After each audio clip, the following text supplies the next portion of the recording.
Shalom, everyone. This video is for my dear friend, a very close friend, my best friend.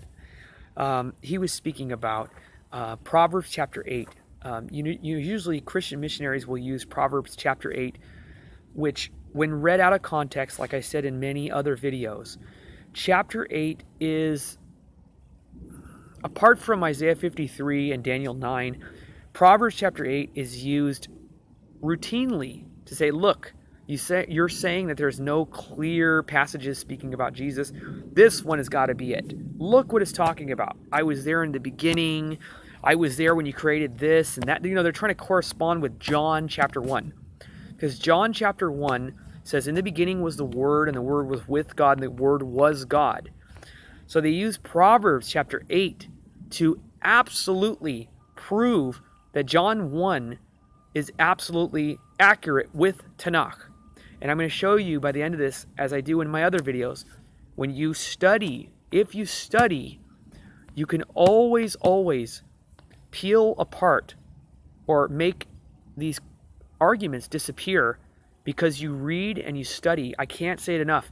If you don't study every day, I'm very blessed that I'm able to study throughout the day. I work in a job where I drive. I drive in a job, Uber. So I'm able to take my Tanakh with me everywhere I go and the things I need. And it's an all-day thing. I work 4 long days a week. I'm very blessed that I can study throughout the day and go and reflect at beautiful places like this or the ocean. So that's what I do. I study every day for hours and hours. That's what you have to do if you're really dedicated. So, okay, chapter 8. This is what missionaries will quote. In chapter 8, of course, they never begin with the beginning chapter or the beginning of the chapter and read the whole chapter. It's as simple as this. Let's read the first verse of chapter 8 and go from there. It tells you what it's speaking about. This is a chapter about God's wisdom, Elohim, his wisdom. Now, Christian missionaries will say, no, this is Jesus speaking about himself. Let's see what it says. We'll start in verse 1. It is wisdom calling, now listen carefully, understanding, raising her voice. In here, the metaphor for wisdom is in a female, in a feminine. The wisdom is spoken of in a feminine form, raising her voice. In verse 2, she takes her stand at the topmost heights, by the wayside at the crossroads, near the gates at the city entrance, at the entryways, she shouts. And then the chapter begins quoting all the things that Christian missionaries point to. What they do is they begin at verse 22.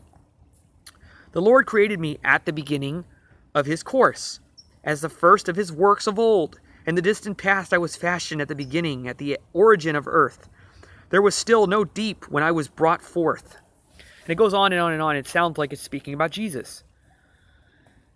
But like I just read to you, you have to always say, let's read the beginning of the chapter. What is going on? Verse 1, it is wisdom calling, understanding, raising her voice. That's wisdom, her.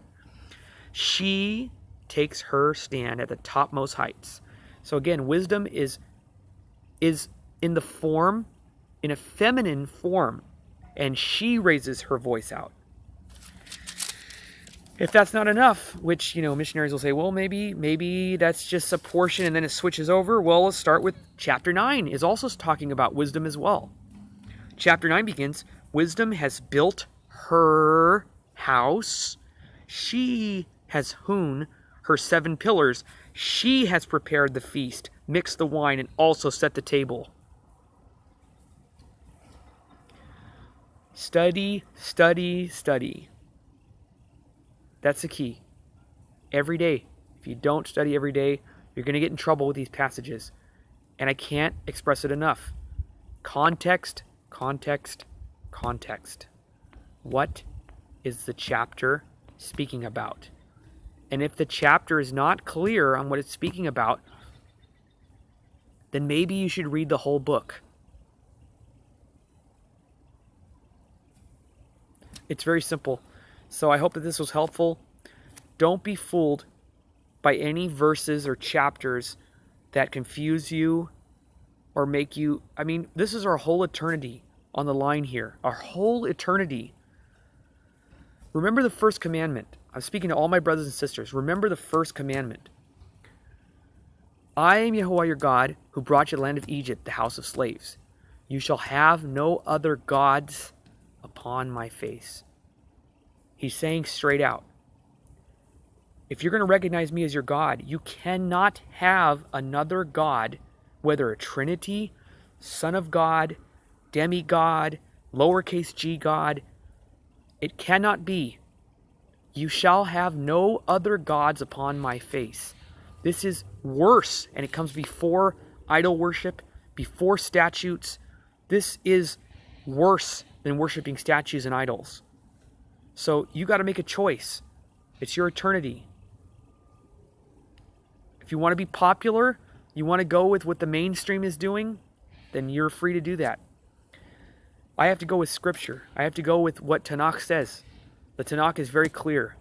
If you don't know the context, you will never understand. You have to study every day. I hope this was helpful. Please don't let anyone fear you. Study, context, and perseverance, prayer. Pray for wisdom. It is He that gives wisdom, not men. Jeremiah chapter 33, verse 3. Call to me, and I will show you wonderful things, secrets you did not know.